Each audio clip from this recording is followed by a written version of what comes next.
Hey everybody, welcome back to my channel. Thank you so much for stopping by. I hope you're doing well. Today we're going to be making a really beautiful necklace. It's a very sparkly autumn themed necklace. Just because it's autumn doesn't mean you have to wear drab colors. You can certainly wear sparkly light colored beads and components. As you can see, this lovely necklace, earring and bracelet set shines beautifully in the sunshine. And what better way to welcome the fall and enjoy the lovely cooler temperatures. We're going to be using the beads that came in the GGC Treasure bag, her latest release, which came out in September of this year. And if you're not familiar with the GGC Treasure bag, I'll link the website down below in the description section of this video, so you can go check it out. And by the way, if you missed out on getting this bag, you can always try to search for similar items on that website. And who knows, you may even find the exact same ones, if there are extras. And don't forget to stick around till the end of the video, because I'll be modeling all these pieces. So let's go ahead and select the beads. Here are the beads we're going to be using for the necklace. Let me go over the sizes with you real quick. We have some leaf pendants here. They measure 23.5 by 17 millimeters. And these are really pretty. They have like a golden effect on the surface. I'm not sure if you guys can see that. They're really pretty. I love these. And here we have some filigree leaf charms. These measure 18 by 10 millimeters. And these are called pentagon faceted beads. We received a 19-inch strand with about 100 of these beads. And when I saw them, I absolutely fell in love. These are so beautiful. Let me show you the strand. Aren't these gorgeous? Look how sparkly they are. They're really, really pretty. But anyway, they measure 6 by 5 millimeters. And the color is champagne. And here we have some seed beads. They're size 8/0 Toho rounds. And the color is nickel plated silver. And here we have some bicones. They're elongated faceted bicones. They measure 8 by 4 millimeters. And the color is champagne. But the color of these is not quite the same as these, even though they're both champagne. But it's in the vicinity, so I don't mind. But these are really pretty as well. I love these. They're very sparkly too.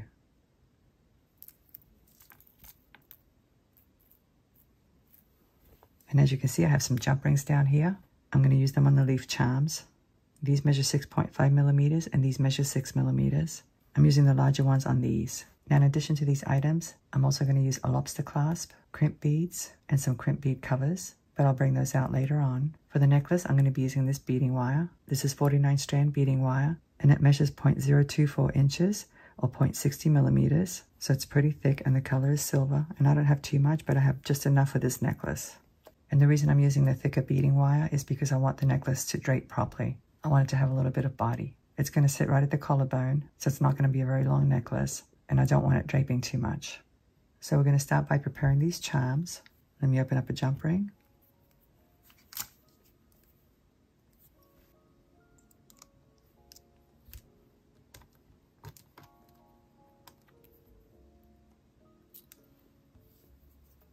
This part's really easy, guys.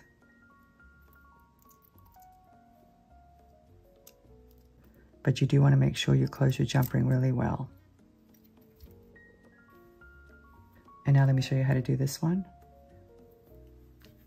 This one's a little bit more challenging because it's a bit thick.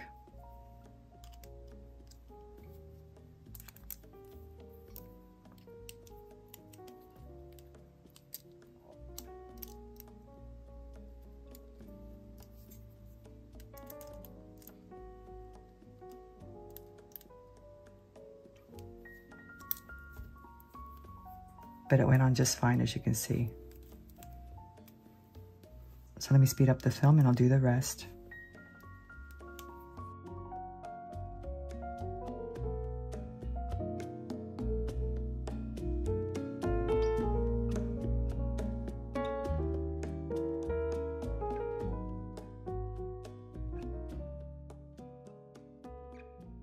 Okay, as you can see, I have jump rings on all my charms.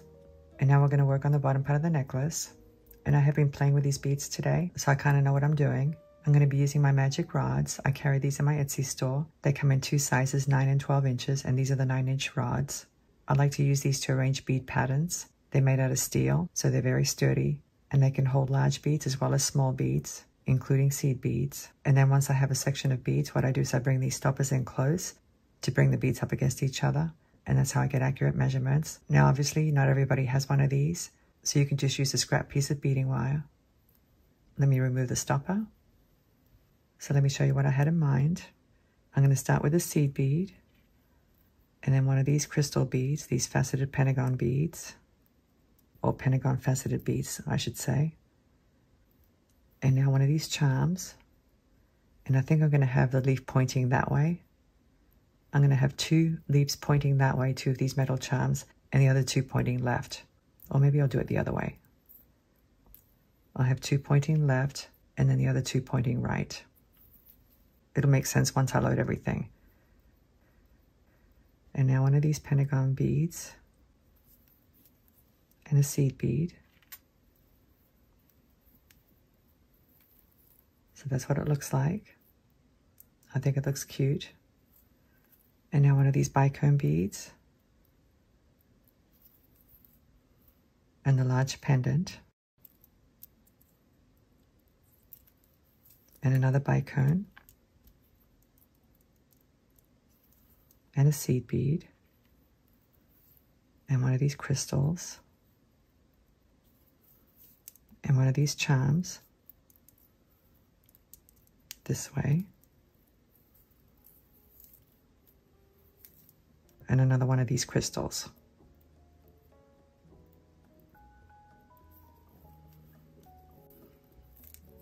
So that's what we have so far. And by the way, these do have a front and a back. The back is actually smooth, so you need to make sure you check that. But I really like this. So let me keep loading the rest.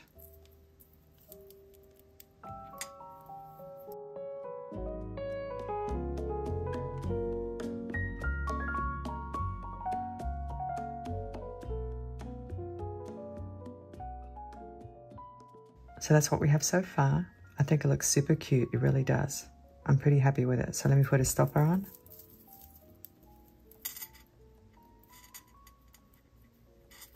And I'll bring the beads in close. And I will measure it. It measures about 4 inches from this crystal to that crystal, not counting the seed beads at the end. So I'm pretty happy with that. Now I want my necklace to sit at the collarbone, so it's going to be between 16 and 17 inches long. You might want something shorter or longer, it's up to you. So if this measures 4 inches, that means that I need to build 2 strands that are each 6 inches in length. So let me put this off to the side. I have another rod here, and the strands are going to be very simple, guys. They're going to have a bicone, a seed bead, a bicone, a seed bead, and that's about it. That's the pattern. I'm going to keep loading the same pattern until I get 6 inches worth of beads. So let me speed up the film.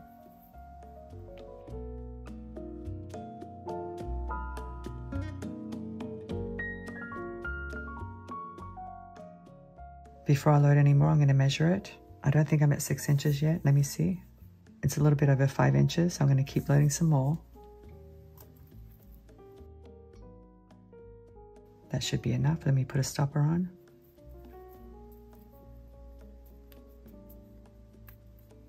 And now I'm going to load a second rod for the other strand.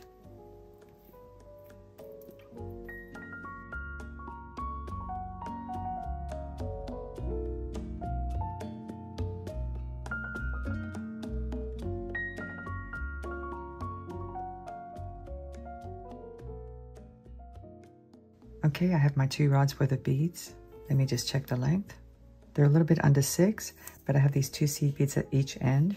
Plus the jump rings and the clasp are going to add another inch or so. So I'm probably going to end up removing at least one of them from each rod. Normally what I do before I crimp off a necklace, I take it to the mirror and hold it up to my chest. And that way I can decide whether I need to remove beads or add beads. But anyways, you can see one of the nice things about using rods is that you don't have to count beads. You simply hold the rods up against each other like this to check the length. And that comes in real handy when you're using seed beads. Plus I can pick up the seed beads a lot easier with the rods than just using beading wire. Let me get rid of these. I cut myself a 20-inch piece of beading wire. I recommend that you cut yourself 2 extra inches at each end to do the crimping. Now today I'm going to squash my crimp tube. I'm not going to do the traditional fold over method. And I know some of you are probably cringing right now, but I've had this discussion a number of times. And honestly, I don't see the difference between folding over and squashing the crimp tube or just squashing the crimp tube without folding it over. You're squashing the crimp tube whether you use method 1 or method 2. It really doesn't matter. And in all the years that I've been doing jewelry, I've never had a squashed crimp tube fail on me. One thing you do have to do though is use good quality crimp tubes. But anyway, I'll show you that later on once we load the beads.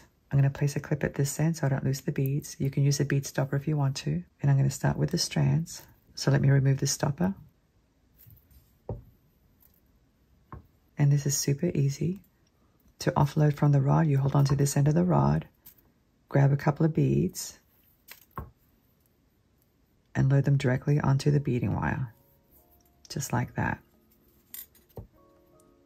And since the rods hold the beads in alignment, you can grab several beads at a time.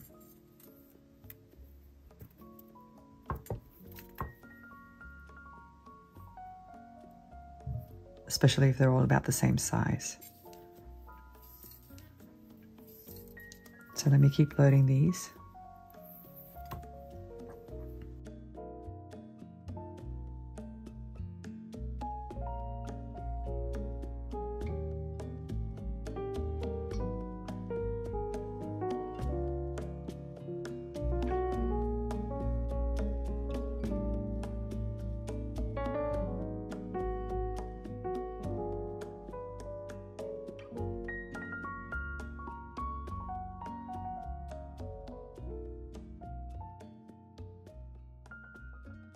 As you can see, I've loaded all the beads and I'm going to go ahead and crimp it off. I think these are bead-along, I'm not sure. I got these years ago, but I like bead-along crimp tubes because they're really good quality, like I said before.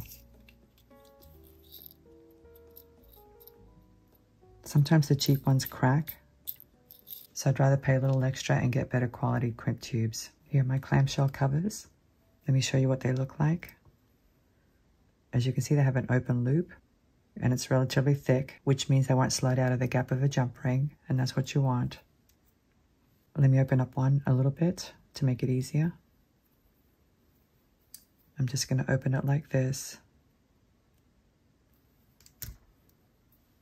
So let me show you how to do this.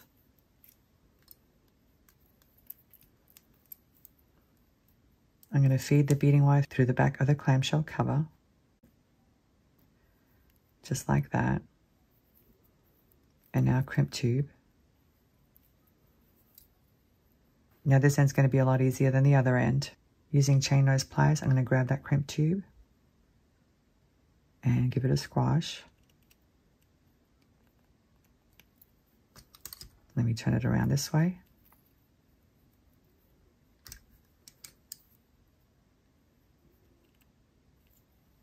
And now let me test it to make sure that it's on there.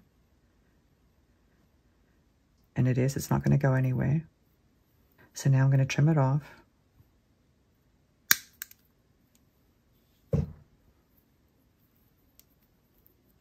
Let me close it up a little bit using these pliers.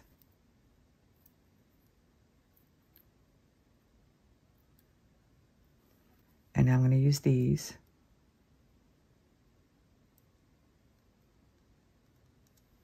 And now using round nose pliers, I'm going to go ahead and close this loop.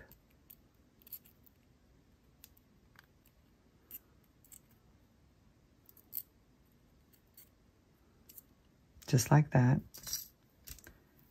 As you can see, it gives you a nice professional finish. Let me slide the beads down.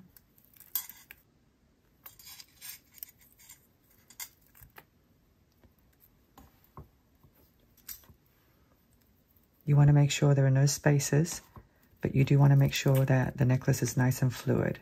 You don't want it too stiff. Let me open up this clamshell.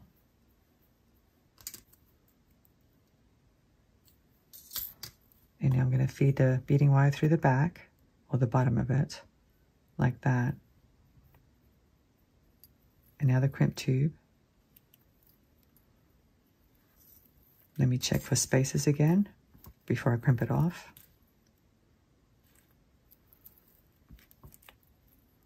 So now I'm going to grab that crimp tube again and squash it. Turn it around and do it this way. Trim off the excess. Let me grab that clamshell.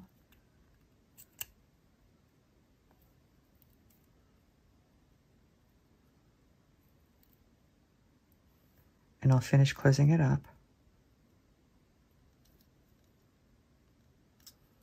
Let me just bend this back a little bit. And now I'm going to close this loop.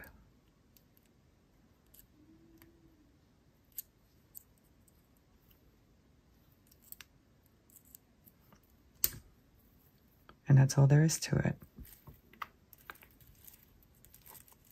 Let me flip the necklace around, because that's the front. I have a lobster clasp and 2 6mm jump rings. Let me open one up.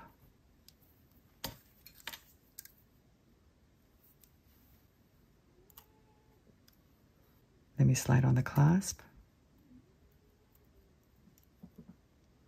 And I'm going to attach it to this end.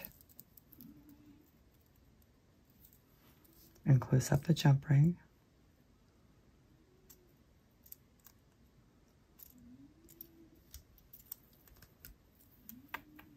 And now let me open up this jump ring. My cat just jumped on my lap, so it's going to be a little challenging.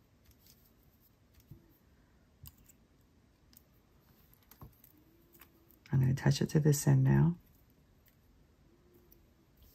And let me close up the jump ring.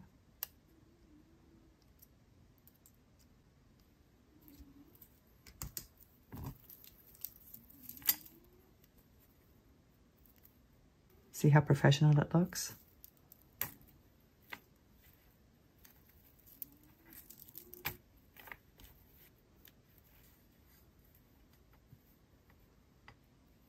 I think this is a very pretty necklace. I hope you like it as well. So now we're going to make a bracelet to match. Let me get the beads for that. Here are the materials for the bracelet. As you can see, I've already loaded them on beading wire. And this beading wire is a little bit different than what I used on the necklace. It's a little bit thinner. I'm using 49 strand beadalon, and it's 0.015 of an inch thick, or 0.38mm. And it's in a silver color, as you can see. I didn't want the bracelet to be too stiff. That's why I'm using thinner beading wire. But anyway, I've already crimped off this end and attached a clamshell cover, just like I showed you a few moments ago. So here's another crimp tube. I have another clamshell cover here, 3 5mm jump rings, a toggle clasp. We got a bunch of them in this month's bag, and another one of the filigree charms. And I used the same beads that I used on the necklace. It's a very simple pattern, as you can see. I started with a pentagon faceted crystal, then a seed bead, then a bicone, a seed bead, a pentagon faceted crystal, seed bead, bicone, and so forth. I repeated the exact same pattern for the whole bracelet. So let's finish it off. I'm going to open up this clamshell.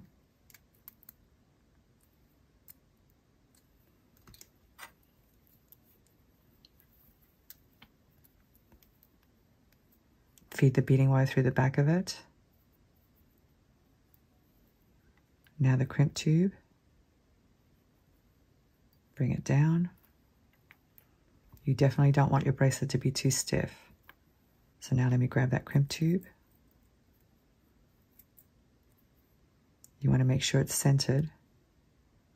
And now I'm just going to squash it.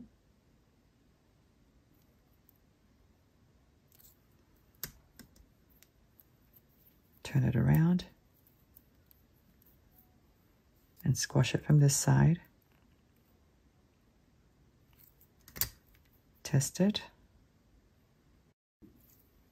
Trim off the excess beading wire. And now let me close up this clamshell.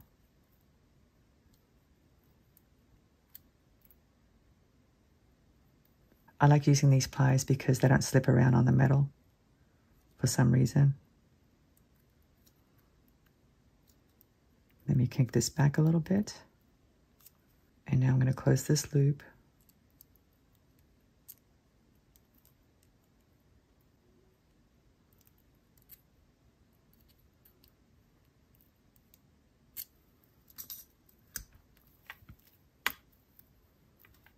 And now let me open up this jump ring.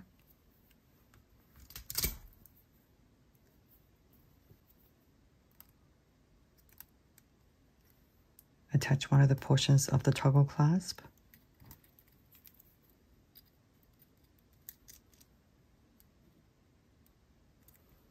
And close it up.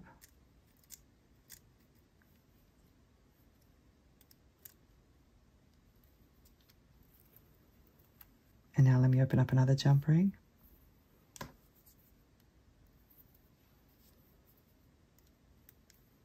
attach the other portion.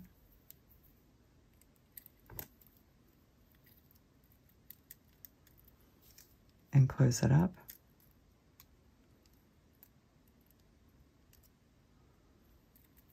And now I'm going to attach this leaf charm.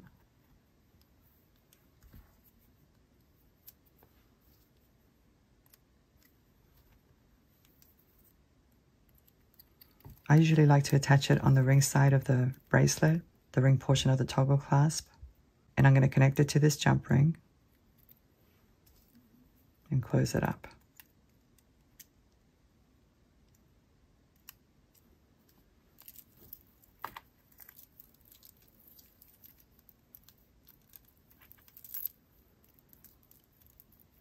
Isn't that adorable? It's so cute. I really like it. So now we're going to make a quick pair of earrings. Let me get the materials for that. Here are the materials for the earrings. As you can see, I've already made one. I'm using the same charms that I used on the necklace. Now this large bead came in the treasure bag, but the 2 bead caps are from my own stash. This is a grade AAA crystal. It measures 10 millimeters and the color is gold, but it's a very pale shade of gold. And here I have a 6 millimeter jump ring and a piece of 20 gauge wire. I really like having the charms like this, one in front of the other. I was going to do that initially for the necklace, but I changed my mind because I really like the gold shimmer on that leaf, and I didn't want to cover it up. But I think this configuration looks nice for earrings. So let me go ahead and open up this jump ring now. These earrings are very easy to make.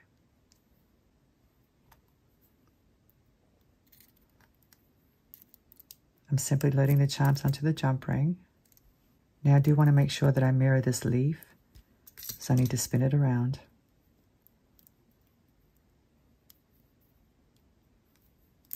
Just like that. Let me close up the jump ring now.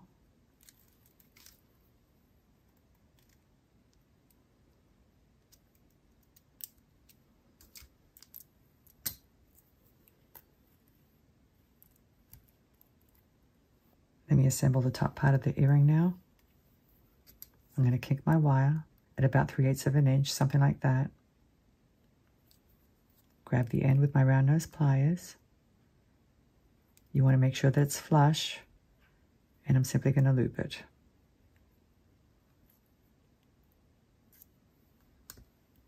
And now let me load this bead cap and the bead and the other bead cap. Grab the wire with my flat nose pliers, line up the bottom loop, give it a kink, cut off the excess, grab the end with my round nose pliers, make sure it's flush, and loop it.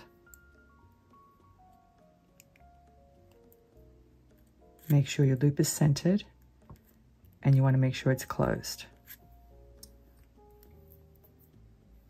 So there's my component. And now I'm going to open up this loop, attach the charms, close it up,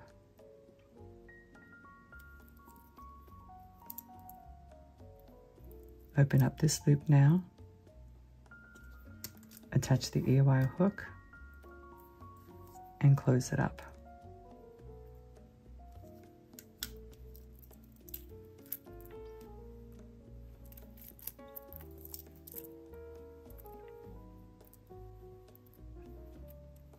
So here are the earrings to match the necklace. Let me get the entire set now, and I'll arrange it on my mat. So here's the whole set, a necklace, a bracelet, and a pair of earrings, autumn themed. I hope I've inspired you, and I hope you can make your own set. So now I'd like to go ahead and put it on and show you what it looks like. So I'll see you in a few moments.